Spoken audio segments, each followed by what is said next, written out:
Gadis bernama Brin ini benar-benar tinggal seorang diri. Ia tak punya kegiatan lain selain membuat miniatur kotanya dan juga menjahit.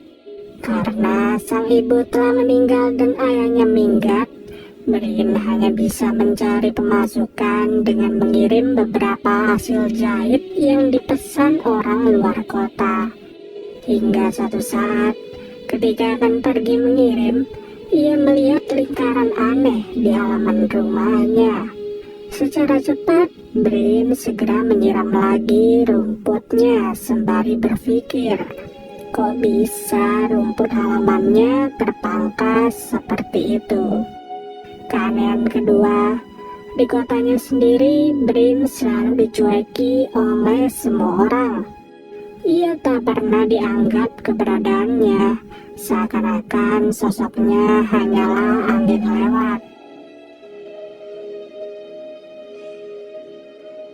Saat tiba di kota, Brin tak pernah berinteraksi dengan orang lain. Alhasil, ia terus curhat kepada ibunya yang saat ini telah dimakamkan. Selesai dari itu, Brin tak sengaja melihat sesuatu. Yang ternyata, apa yang ia lihat adalah kedua orang tua dari teman baiknya yang bernama Maude. Naas, Maude telah meninggal dunia. Lalu, kita diperlihatkan juga betapa mirisnya Brin yang tak pernah dianggap ada keberadaannya.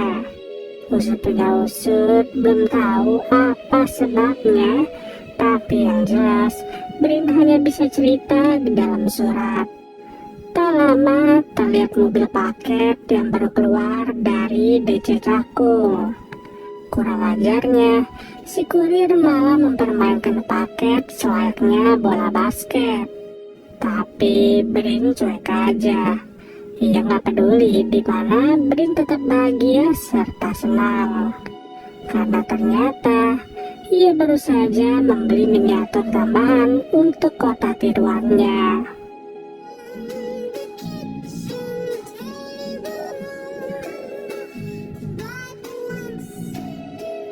Ketika gabut, Brin melanjutkan hobinya, yaitu menulis surat kepada Maude. Ia pun harus memikirkan kata demi kata yang ditulis, di mana nanti surat-surat itu akan digantung di kamarnya. Dengan kesendirian ini, jelas Brin benar-benar merasa sepi. Tak ada siapa-siapa di rumahnya, dan ia hanya bisa harap suatu saat ada tamu yang datang ke rumah. Entah itu ayahnya, mendiang ibunya, atau bahkan mendiang Maude. Kasian sih, lagian ngapain juga tinggal di rumah pedalaman kayak begini. Antara terlanjur betah atau terlanjur mager untuk packing barang.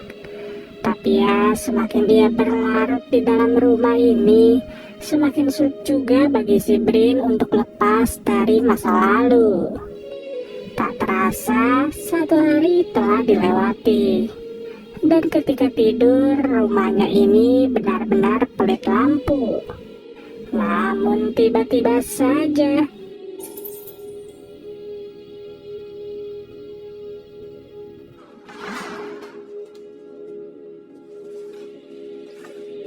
lampunya nyala sendiri dan terdengar suara bising dari halaman rumah. Dengan berani, Brin memeriksa kondisi di luar. Dan betapa terkejutnya ia setelah melihat sesosok makhluk mulai lewat.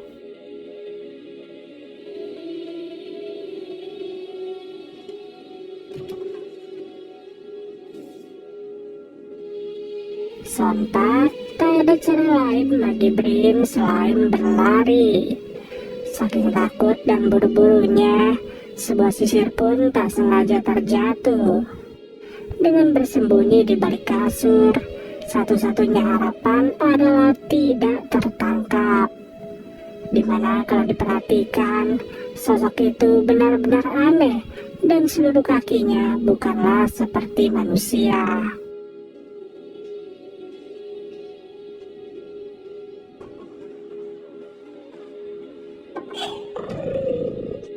Beruntung, Brin gak ketahuan sama sekali dan dia segera mengunci rapat-rapat semua celah di rumahnya. Di sini keadaan terasa baik-baik aja. Tapi tak lagi setelah telepon berbunyi dan tiba-tiba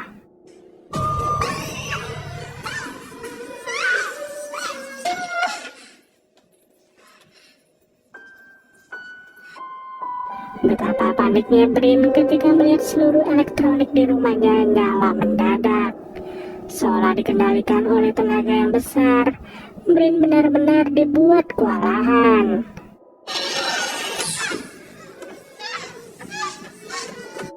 Tak lama ketika merasa pasrah, datanglah sosok itu.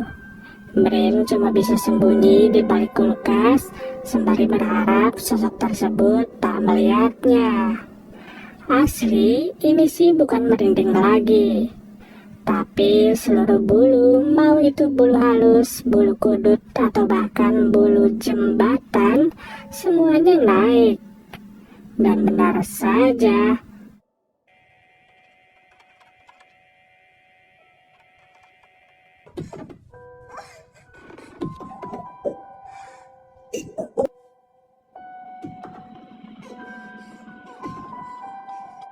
makhluk itu udah sebegitu dekat dan ia berada di pintu kulkas. Alhasil Brin segera minggat, meski pada akhirnya ia harus terbentur oleh pintu yang belayang. Dalam keadaan kayak begini, kecil harapan bagi Brin. Ia dipermainkan terus-menerus hingga siapa sangka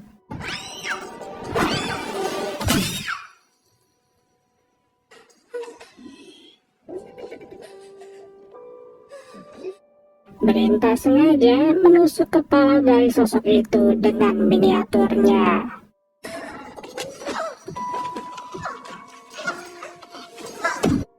Ketika pagi, tercerahkan sebuah jawaban bahwa ternyata sosok itu adalah alien.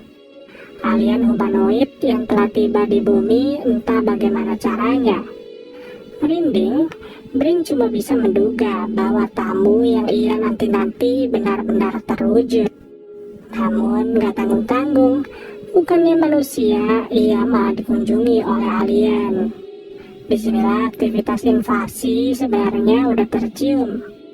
Dimana baru aja selamat dari serangan tadi malam, Brin dibuat sadar bahwa seluruh arus listrik di rumahnya telah padam total. Satu-satunya sumber yang masih berfungsi hanyalah air.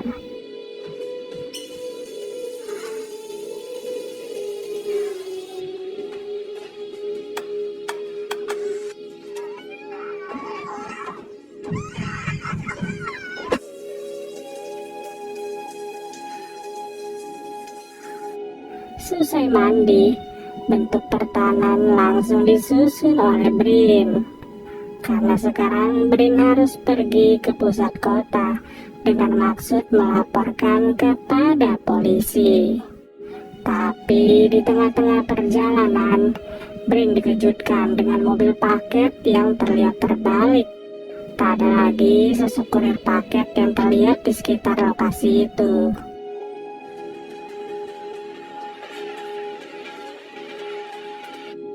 Nah, gawatnya, Brin baru sadar juga bahwa serangan tadi malam turut menimpa banyak rumah.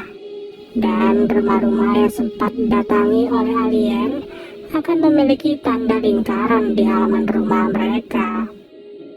Singkat cerita, datanglah Brin ke polsek terdekat. Namun, ia malah papasan dengan kedua orang tuanya Maude, dan seketika ketegangan langsung terasa. Bahkan wajah Brin langsung diludahi oleh ibunya Maude. Nah, dari sini kita tahu ada keterkaitan Brin terhadap meninggalnya Maude. Yang sontak saja Brin langsung pusing tak karuan.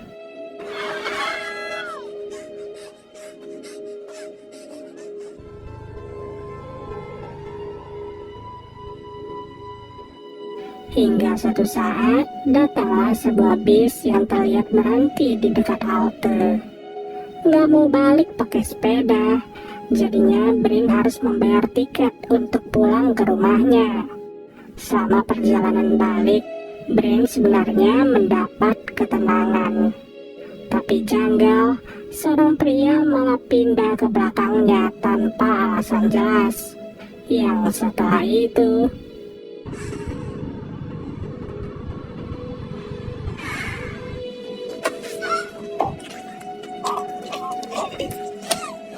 ternyata pria tersebut adalah si kurir paket dan ia telah dimasuki oleh parasit.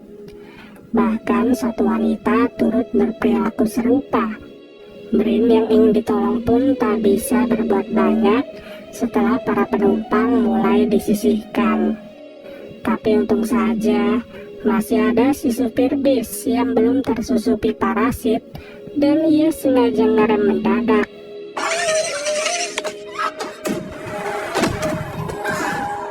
Sial, tak butuh waktu lama, si kurir udah membabak habis si bus. Brin pun hanya bisa lari tanpa peduli apa yang ada di depan. Kebetulan, terdapat sebuah properti pribadi yang terlihat aman dan nyaman. Tapi setelah cek sana-sini, nggak ada siapapun yang bisa merespon.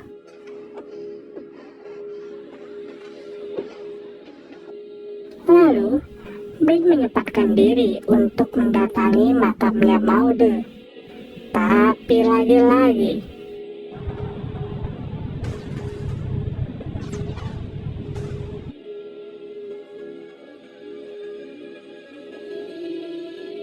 Brin dikejar oleh gumpalan awan kinton yang sudah jelas itu bukanlah awan biasa, melainkan terdapat suatu benda di dalamnya yang bisa dipastikan benda itu adalah piring terbang.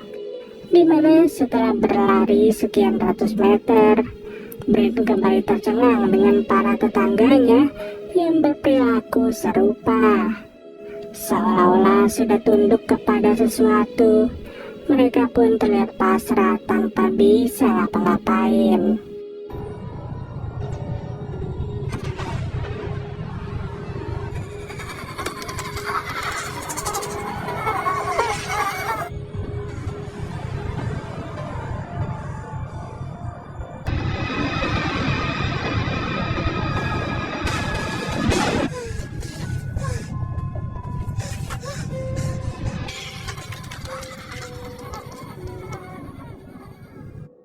Stres dengan fenomena ini, nggak ada jalan keluar bagi Brin selain kembali ke rumahnya. Tak ada satupun orang yang bisa menolongnya dan hal ini benar-benar sesuai dengan judul film. Brin sadar, mungkin saja para alien itu ada dendam kepadanya karena telah membunuh salah satu dari mereka.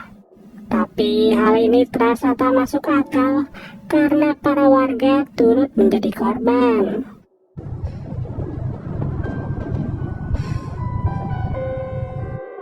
Tak mau diam, Brin segera menyiapkan kamuflase di dalam rumahnya. Dengan air dan kompor gas yang masih aktif, Brin akan memasak air sebanyak-banyaknya sebagai senjata tambahan. Tak luput, sekeliling rumah sengaja ia hangatkan dengan api agar si alien tak bisa bergerak bebas di rumah ini.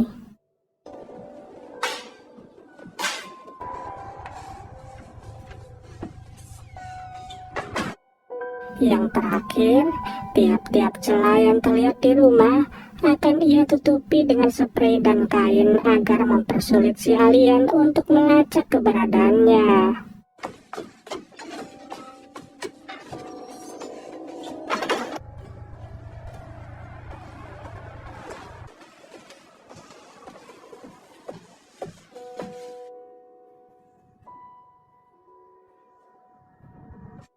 Dan setelah semua sudah siap, betapa kagetnya Brin ketika kain yang ia paku malah terbuka begitu aja. Seolah tak berarti, pertahanan yang dibuat Brin harus sirna dalam sekejap.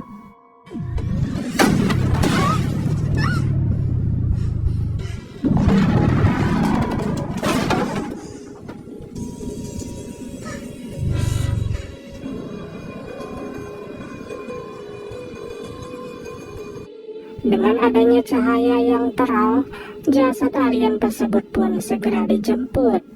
Sedangkan Brin harus berpindah posisi sembari menyadari bahwa sekeliling rumahnya telah dipantau oleh UFO.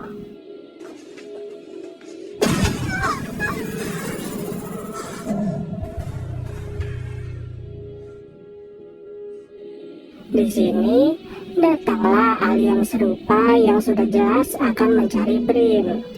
Brin yang melihat sebuah gunting pun harus bergerak secara cepat. Tapi sial, terlihat alien itu memiliki kekuatan telekinesis yang luar biasa. Dengan begini, mau tak mau Brin harus menghadapi alien itu seorang diri.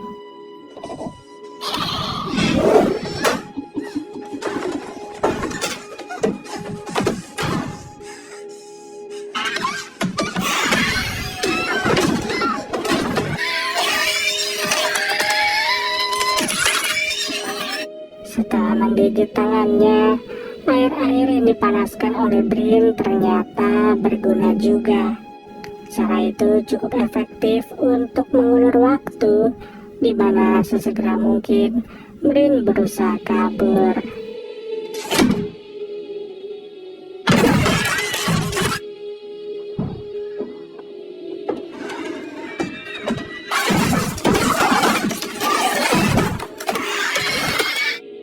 Namun ya lagi-lagi usahanya nggak semulus itu.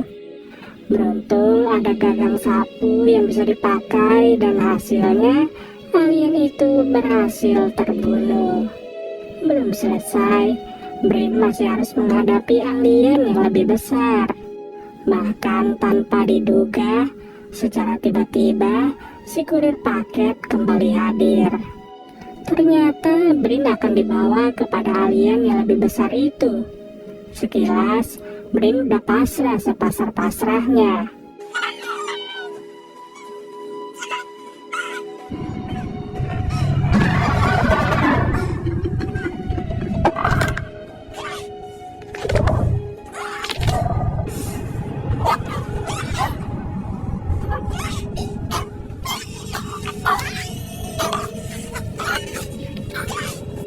Tapi Brin gak bodoh, ia pun segera menendang si kurir paket, dan ujungnya yang terbawa malah kurir itu.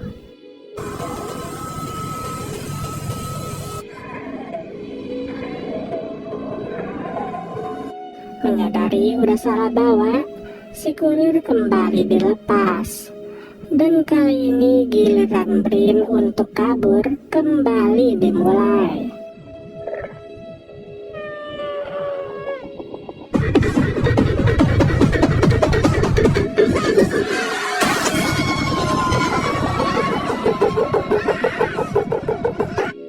Diteror tanpa henti, yang apa boleh buat, Brin harus memutar otak.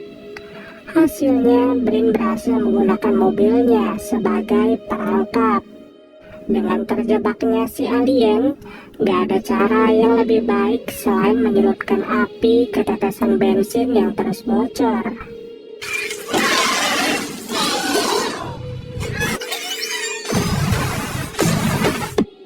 Belum kelar, Brin terus dikejar oleh sinar bulat yang menjadi alasan terciptanya lingkaran di halaman rumah. Siapapun yang terkena lingkaran itu, maka ia dipastikan akan diangkut ke dalam UFO. Dan setelah bersembunyi cukup lama, pada akhirnya alien yang lain harus turun tangan untuk mencari Brin.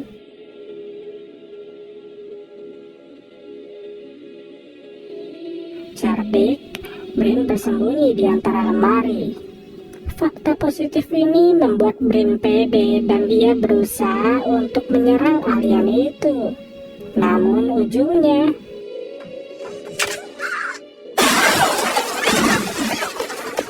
lalu Brin juga dibuat mati kutu dengan tersorotnya cahaya merah yang sangat terang. Kalau dilihat-lihat, cahaya ini membuat siapapun yang terkena maka gravitasinya akan berada di bawah kendali alien.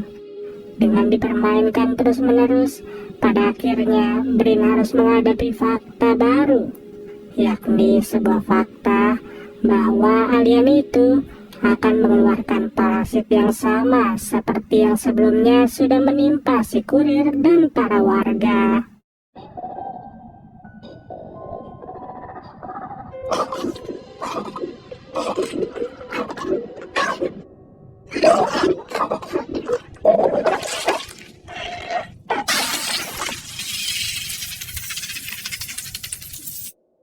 Tubuh sudah dikontrol, maka mulut pun sangat mudah untuk dibuka juga.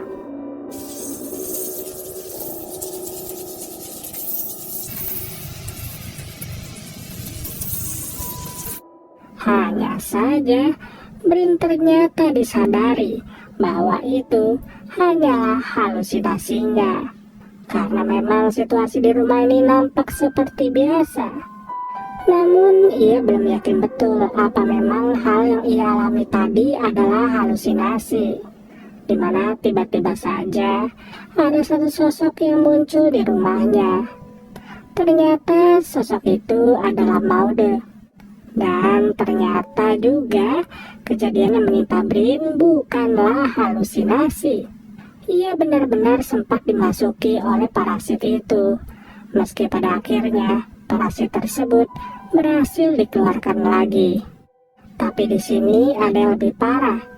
Parasit yang sempat masuk membuat alien dengan mudahnya membuat replika dari Brin. Dengan kata lain, Brin akan menghadapi doppelganger atau kembarannya sendiri yang berhasil dibuat oleh para alien.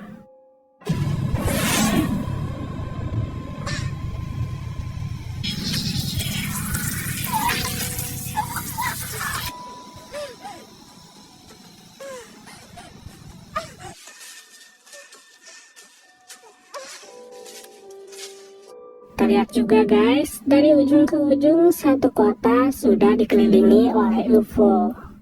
Sialnya lagi, Brin harus bertemu dengan doppelgangernya, di mana tanpa basa-basi Brin langsung ditusuk. Akan tetapi, Brin balik melawan dengan menyayat leher kembarannya itu.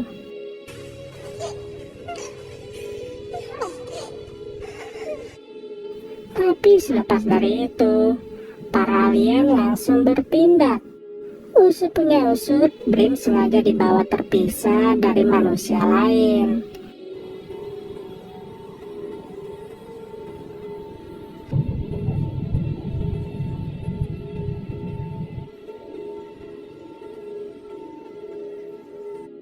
Ia dibawa ke tengah laut oleh kumpulan alien yang berniat melakukan vonis kepada Brin. Selayaknya di pengadilan, buku hitam di kehidupan Brin akan dikaji ulang. Dari situlah ia pun terbawa kepada masa-masa ketika Maude dinyatakan tewas. Sebagai sahabat kecil, Brin menyatakan pada fakta kenapa kedua ortu Maude bisa begitu benci kepadanya. Karena ternyata Brin telah dianggap sebagai satu-satunya dalang atas kematian Maude.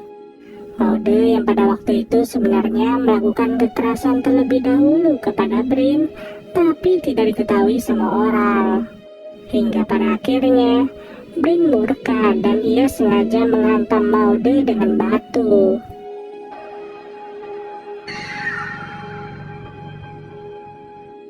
Nah, atas fatality itu, terkuak sudah buku hitam dari Brin. Dan sejak saat itu juga, ia benar-benar menyesal berat. Karena sesungguhnya tak ada niatan bagi Brin untuk membunuh Maude. Tak heran, selain kedua ortu Maude yang benci kepada Brin, Brin turut dibenci oleh seluruh warga. Namun, para alien tahu bahwa Brin tidak memiliki maksud jahat. Setelah Maude tewas, ia masih selalu setia untuk membuat surat kepada Maude, memajang foto-foto mereka dan bahkan menolak marah ketika dicueki oleh seisi kota. Alhasil, setelah berunding dan mengetahui perasaan serta pola pikir asli dari Brin, pada akhirnya para alien memutuskan untuk melepaskan Brin seperti kondisi normal. Brin dibuang di jalanan dan ia dibiarkan hidup tanpa parasit.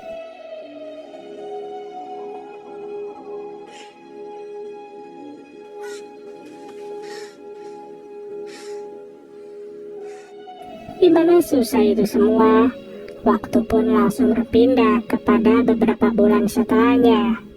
Terlihat Brin begitu ceria dan happy, karena ternyata ia tak lagi hidup seorang diri, melainkan para alien telah membuat semua warga di kota itu seolah-olah menjadi baik kepada Brin, yang bahkan rumahnya Brin turut dirawat bersama-sama.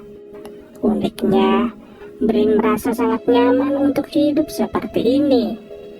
Ia pun begitu bersyukur kepada para alien yang ternyata telah menjadi tamu terbaik semasa hidupnya. Dengan dikontrol oleh parasit, otomatis semua warga akan selalu tunduk kepada Brin, di mana kebahagiaan itu akan selalu terjamin karena banyak UFO